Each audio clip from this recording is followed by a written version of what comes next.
Estação Cidadania, Educação e Desenvolvimento Social na Rádio da Universidade.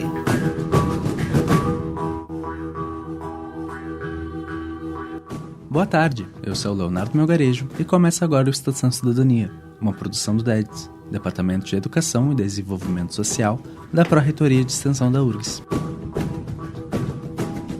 No programa dessa semana, conversamos sobre a educação para as relações étnico-raciais, ou ERER, e sua implementação nos currículos de graduação da universidade. Falamos com José Antônio dos Santos, doutor em História pela PUC, servidor do DEDS e membro do Núcleo de Estudos Afro-Brasileiros, Indígenas e Africanos. Boa tarde, José Antônio. Bem-vindo à Estação Cidadania. Então, para começar a nossa conversa, fala um pouco mais do que é o ERER e como é que ele funciona. A educação para a relação das educações étnico-raciais, né, ela envolve uma série de questões, né? Principalmente, né, num país como o nosso, que é recheado, né, de casos de racismo, de discriminação, né, de perseguições, inclusive, né, contra algumas pessoas, os grupos LGBTs, por exemplo, né. Então, a educação para as relações étnico-raciais parte do princípio de que, nós vivemos numa sociedade com uma desigualdade muito grande e que a gente tem que achar alguns mecanismos educacionais, né, pedagógicos, inclusive, para trabalhar com os nossos alunos, né, sobre como se colocam essas relações do ponto de vista étnico-racial, inclusive, né, no nosso cotidiano escolar e acadêmico, né. Ainda é um desafio para a educação brasileira trabalhar com a questão da educação das relações étnico-raciais, né. É importante também ressaltar a diferença entre ERER, então, essa educação, e também história de povos africanos ou história da África, né?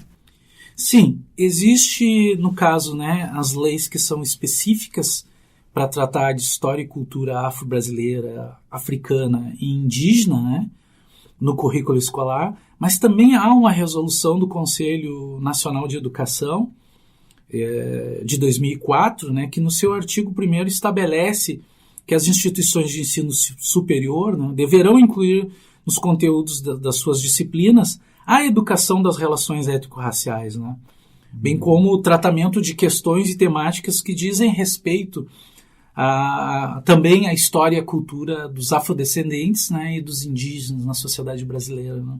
Sim. E então, falando um pouco mais dessa legislação, como é que ela funciona nas universidades? Olha, de uma certa forma, tem algumas universidades que têm um certo avanço com relação a essas temáticas, né? Mas tem outras que ainda dão os primeiros passos, né? Em geral, as universidades privadas, né, elas têm tido um avanço bastante acentuado nessas questões, principalmente porque há uma cobrança e uma fiscalização do MEC com relação aos cursos de licenciatura, no sentido de implementação dessa discussão sobre a educação das relações étnico-raciais, né.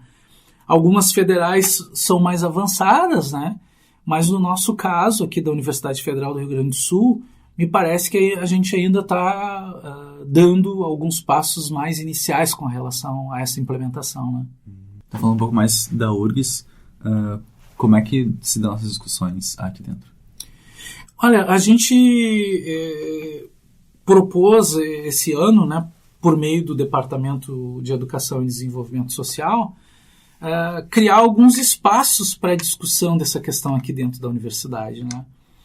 E para nossa surpresa, são poucos os cursos que de fato vêm tratando dessas questões, né? De uma forma mais direta, né?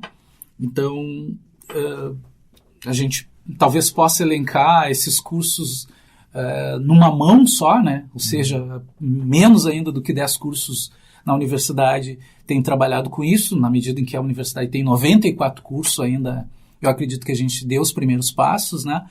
Mas, por outro lado, há de fato uma série de iniciativas pontuais, né, que de uma forma ou outra disciplinas nos mais diversos cursos que, de uma forma ou outra, tangenciam a questão das relações étnico-raciais, né? Da educação das relações étnico-raciais.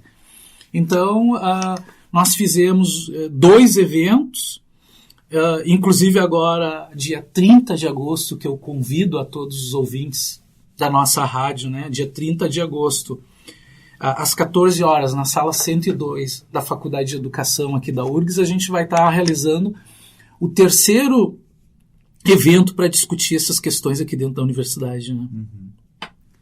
Então, esses são alguns dos encaminhamentos, então, para ter essas discussões aqui dentro da URGS. E quais são, tem mais alguns outros pontos além dos eventos?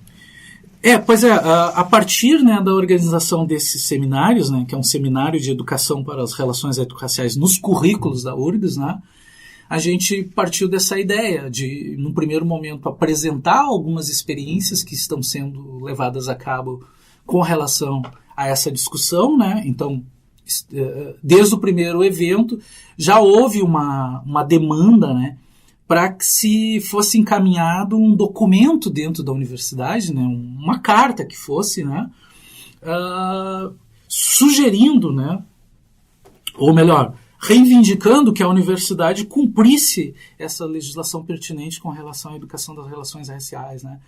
Então, esse foi um encaminhamento que foi dado naquele primeiro evento. Né. Então, a gente chegou a fazer uma reunião com a coordenadoria das licenciaturas na universidade, onde a gente encaminhou essa carta, né, que reivindicava essa implementação da legislação aqui na universidade. Também foi encaminhado junto à Pró-Reitoria de Graduação, né, e está se organizando uma forma de chegar, talvez até a reitoria também, com esse documento para que a gente consiga, né, organizar um pouco melhor alguns encaminhamentos dentro da universidade, alguma forma de tornar efetiva essa legislação aqui dentro da URGS. Né? Tu falaste em exemplos, já tem unidades acadêmicas, então, cumprindo, né, o ERER, e como é que isso funciona, como é que está sendo a implementação disso? Isso, em geral, são disciplinas, né, que são abertas em alguns cursos para tratar, em alguns casos até não diretamente da educação das relações étnico-raciais, né, mas de temas relativos aos cursos específicos, né, que tratem de alguma forma, mesmo que seja mais ao entorno, né, dessas questões, esse desenvolvimento dessas disciplinas. Né? Mas isso se dá muito em função de uma prerrogativa individual de alguns professores. Né? Então, são alguns professores que têm essa iniciativa de propor nos seus diversos cursos uma disciplina. E daí, mas fica muito pontual dentro do currículo, né? Na medida em que não é absorvido pelo currículo como um todo, porque em geral não são disciplinas obrigatórias no currículo, né? Elas são disciplinas opcionais e também parte muito da disposição individual de alguns professores, né? Então, ou seja, essa disciplina ela não perpassa todo o currículo de alguns cursos, ou dos cursos da universidade como um todo. Porque, na realidade, o que a lei dispõe é que essa disciplina para a educação das relações étnico-raciais ela seja oferecida em todos os cursos da universidade. E que ela, de alguma forma, perpasse, né? De alguma forma ela dialogue com todo o currículo oferecido, ou seja, com outras disciplinas desses mesmos cursos, né? Sim. E não atitudes ou propostas, né? Propostas de curso, de disciplinas, no caso, de individuais, né? Uhum. Então, ou seja, quando esse professor não tiver mais o interesse ou se aposentar ou tiver algum problema de saúde, em muitos casos essas disciplinas não são mais oferecidas, né? Mas não é isso que a lei dispõe. a lei dispõe que essas disciplinas ou atividades curriculares, né, sejam ministradas regularmente, né, e que de alguma forma perpasse todo o currículo de todos os cursos da universidade. Porque, como a gente sabe, né, nós vivemos uma sociedade ainda muito racista, né, muito preconceituosa, aonde essa discussão das relações étnico-raciais ainda é de fundamental importância para que a nossa sociedade almeje, né, atingir um patamar de evolução maior. Sim. Evolução, eu digo, em todos os sentidos, né? Não só no sentido econômico, na medida em que essas pessoas também são produtoras de conhecimento e de riqueza, mas também do ponto de vista das relações mesmo, né, entre as pessoas. Ou seja, diminuir na sociedade qualquer forma de desigualdade, né? E apesar de não estar super avançado ainda, essas discussões, pelo menos aqui na URGS, ela ainda assim é um grande passo, né? E como é que tu enxerga essa implementação a nível de importância mesmo, sabe? No resto do país, nas universidades como um todo. Isso é muito importante por muitos aspectos, né? Num primeiro lugar, né, como um dispositivo legal, há necessidade do seu cumprimento. Por outro lado, também há essa necessidade de que as comissões de graduações e os cursos, né, criem essas disciplinas obrigatórias, né, para tratar dessas questões, né. Também promover a formação de educação da educação, a promoção de educação para as relações étnico-raciais, também para docentes. Né? Ou seja, muitos dos nossos professores e das universidades, de uma forma mais geral, né, não têm formação, habilidades, né, desenvolvidas para tratar dessa questão. Né?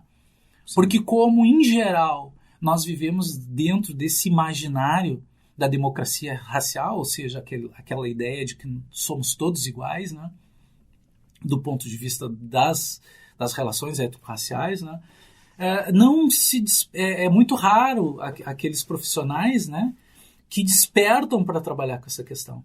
Né? Há um certo tabu, de certa forma, na medida em que todos nós, né, absorvemos essa ideia da igualdade racial no país, né, há um certo tabu de tratar de racismo, de discriminação, sim, de preconceito, né, na nossa sociedade. Então, de uma forma mais genérica, o que se vê dentro das universidades brasileiras é um reflexo da sociedade como um todo, que tem dificuldade para sentar, né, frente a frente e discutir essas questões. Né? E qual é a importância do movimento de resistência, do movimento negro, não só para conseguir, né, isso da legislação, mas também para implementar isso não só no campo das universidades, mas também em todo o sistema educacional? Olha, a importância dos movimentos sociais, do movimento negro em particular, o próprio movimento indígena, tem sido fundamental, né? Porque, na realidade, foram esses movimentos sociais que trouxeram essa discussão para a sociedade brasileira, né? E que, de alguma forma, forçaram, né, para que as universidades se abrissem para essa questão da reserva de vagas, né? Então, se não tivesse essa reivindicação, que não é de hoje, é uma reivindicação histórica, né, do movimento negro brasileiro, por exemplo, pelo menos desde 1951, ou melhor, desde 1950, no primeiro Congresso do Negro Brasileiro, que foi realizado no Rio de Janeiro, já havia essa demanda, né, para que as universidades, para que o Estado, de uma forma mais genérica, né, trabalhasse nas escolas, né, e nas universidades com a questão da história e cultura do negro e da população africana na nossa história. Né? Então, quando a gente chega ainda nesses anos com essa discussão de uma forma ainda muito inicial, muito ainda primordial, né, a gente vê que falta muita coisa para que a gente faça, né, na nossa sociedade, mas sem sombra de dúvida que os movimentos sociais, principalmente o movimento negro, né, ele tem sido fundamental, né? Porque, na realidade, essa não é uma discussão da parcela negra da sociedade brasileira. É uma discussão da sociedade brasileira como um todo. Porque só a partir do momento que a sociedade brasileira, de alguma forma, inserir como produtor de conhecimento, como produtor de riqueza e como consumidor dessa mesma cultura e dessa mesma riqueza na sociedade brasileira, a população negra, só a partir daí a gente pode pensar que essa sociedade, de fato, vai ser uma sociedade desenvolvida e menos desigual. Antes de se pensar no ingresso dessa população negra nos bens produzidos na sociedade brasileira, como produtor e como consumidor, antes disso, dificilmente a gente vai ter uma sociedade menos desigual e menos violenta conforme a gente tem atualmente. Então são discussões que são fundamentais para o futuro da sociedade brasileira, não apenas da população negra brasileira. Sim. Tem mais alguma coisa que tu queria comentar sobre o ERER, sobre todas essas discussões? Convidar a comunidade acadêmica da Universidade Federal do Rio Grande do Sul e a sociedade como um todo, né, para no dia 30 de agosto, às 14 horas, na sala 102 da Faculdade de Educação da URGS, né, construirmos juntos, né, esse seminário da educação para as relações étnico-raciais nos currículos da URGS.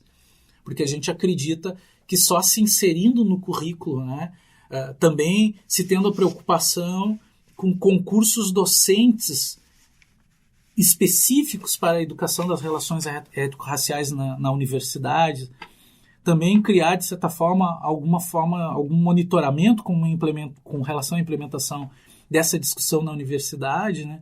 Só assim, possivelmente, a gente vai ter, de fato, né, não só a implementação dessas questões no currículo acadêmico da nossa universidade, mas uma discussão que se espraie, né, por toda a sociedade gaúcha e brasileira. Né? Então, muito obrigado, José, por participar do Estação Cidadania. Certo. Obrigado a você. O Estação Cidadania fica por aqui. No programa de hoje, conversamos sobre a educação para as relações étnico-raciais, ou ERER, e sua implementação nos currículos de graduação da universidade. Falamos com José Antônio dos Santos, doutor em História pela PUC, servidor do DETS e membro do NEAB, Núcleo de Estudos Afro-Brasileiros, Indígenas e Africanos. Apresentação e produção, Leonardo Melgarejo. Gravação e edição, Jefferson Gomes. Realização DETS, Departamento de Educação e Desenvolvimento Social da Pró-Reitoria de Extensão da URGS. Estamos toda quinta-feira, às 13 horas, aqui na Rádio da Universidade. Até semana que vem.